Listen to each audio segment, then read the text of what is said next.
All right, let's jump into another deep dive. Today we're tackling air plugins. Yeah, these are really interesting, especially with MPC and Akai Force. Right. From what I've seen in all these YouTube videos from like producers and DJs, air plugins seem to be like the secret sauce in a lot of tracks. Definitely, they're everywhere. People are using them for pretty much everything. So maybe we should start with just like what exactly are these air plugins? Yeah, for sure. I mean, you're right. They are kind of like a secret weapon. Like sonic spice racks? From the videos, it seems like they can do so much.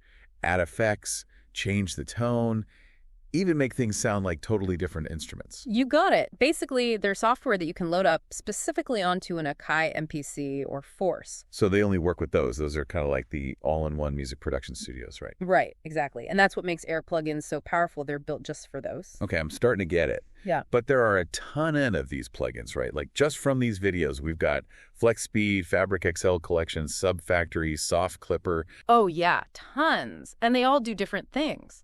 Where should we even start? Well, Sub Factory is a good one. It's super popular. That's the one for the 808s, right? You know it. And I think it's so popular because it just makes things so easy. Like, instead of having to find all these 808 samples. You just load it up and there it is. Exactly. You get this curated collection of sounds all ready to go, and then you can tweak them. It's like having a whole 808 synth right there. Basically, yeah. Yeah. And it's perfect for, like, hip-hop, trap, any genre where that 808 is king. Speaking of synths, didn't we see that Fabric XL plugin?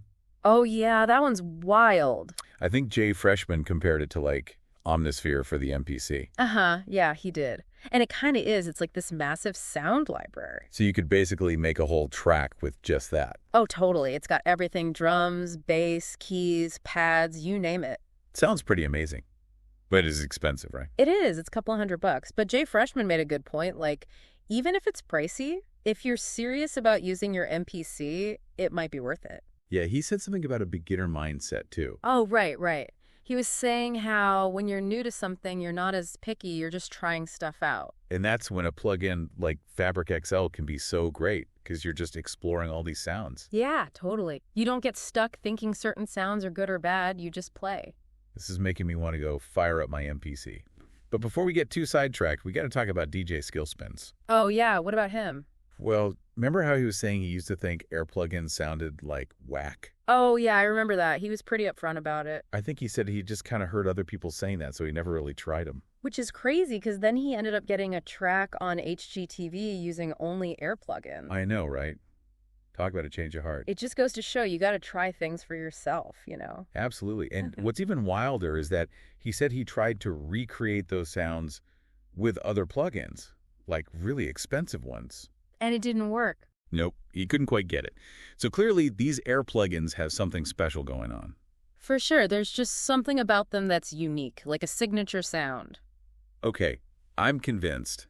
Air plugins, they're worth checking out. But we've barely scratched the surface here. There's so many more. Oh, yeah, tons more to explore. So where do we go from here? Well, we've talked about a couple: Sub Factory, Fabric XL, but there's Soft Clipper, which is great for drums, and then there's Flex Speed, which is all about time manipulation. Ooh, that one sounds interesting. Yeah, it's pretty wild. And then there's the Mellotron plugin. Wait, the Mellotron, isn't that like a real instrument? It is, but there's an Air plugin version, and it's pretty cool. Tube Diggo showed how he uses it to make a lo-fi vinyl sound. Well, hold on, gotta hear more about that. Well, he basically uses the Mellotron to generate noise and then resamples it into his beats. Okay, now my mind is blown. Producers are getting so creative with these things. They really are. It's like they're not just using plugins, they're turning them into instruments themselves. This is making me think, does this mean that anyone can make professional sounding music now? That's a good question. It's definitely getting easier, that's for sure. And it's more affordable, too, with things like the MPC and the Force. Yeah, you don't need a big fancy studio anymore. But does that mean everything is going to start sounding the same?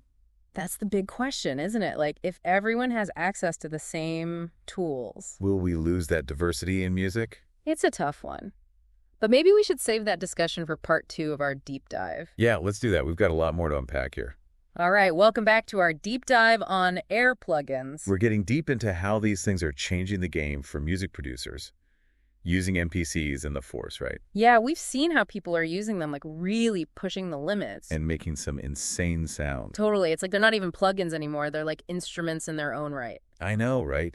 And one thing that keeps coming up is how air plugins have this distinct sound, like a fingerprint. Yeah, like a signature sound. And I think that comes down to the technical stuff, like how they're actually built. Okay, let's get nerdy then. What's going on under the hood of these things? So each plugin has its own algorithms, right? And these algorithms are what process the audio. That's how they make the sounds. So it's more than just a fancy interface. There's some real engineering happening. Oh, yeah, for sure. And a lot of times these algorithms are made to sound like analog hardware. Like old school compressors and stuff. Exactly. Like the soft clipper plugin, that's a good example. That's the one G. Freshman was raving about. Right. And that one is made to sound like you're pushing a signal into overdrive, like a slight distortion.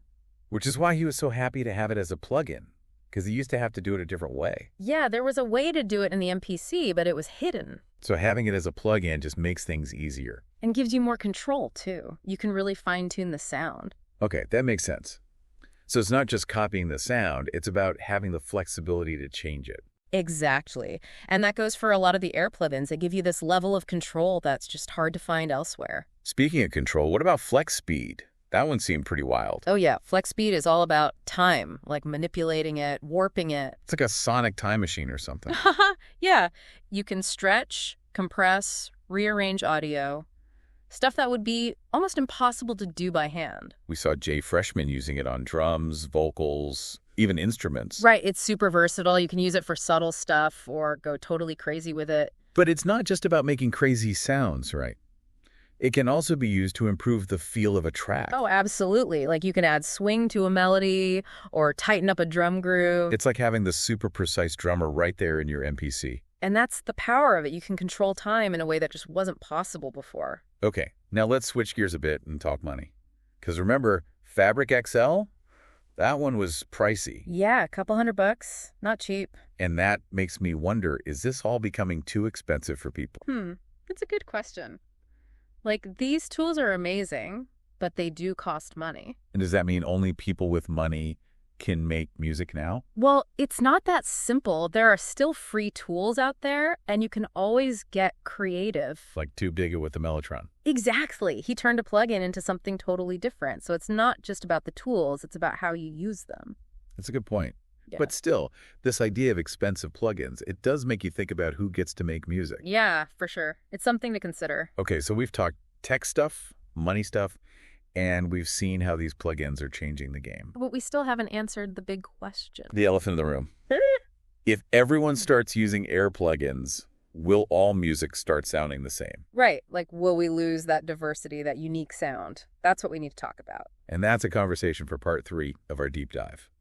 Okay, so the big question we left off with, the elephant in the room.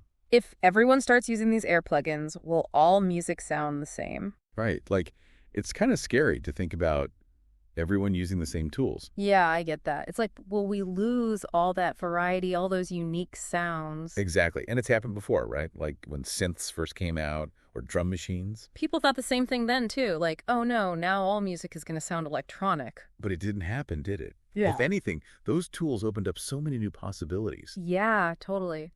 And I think air plugins are kind of like that, too. They're giving people tools, but it's still up to the artist how to use them.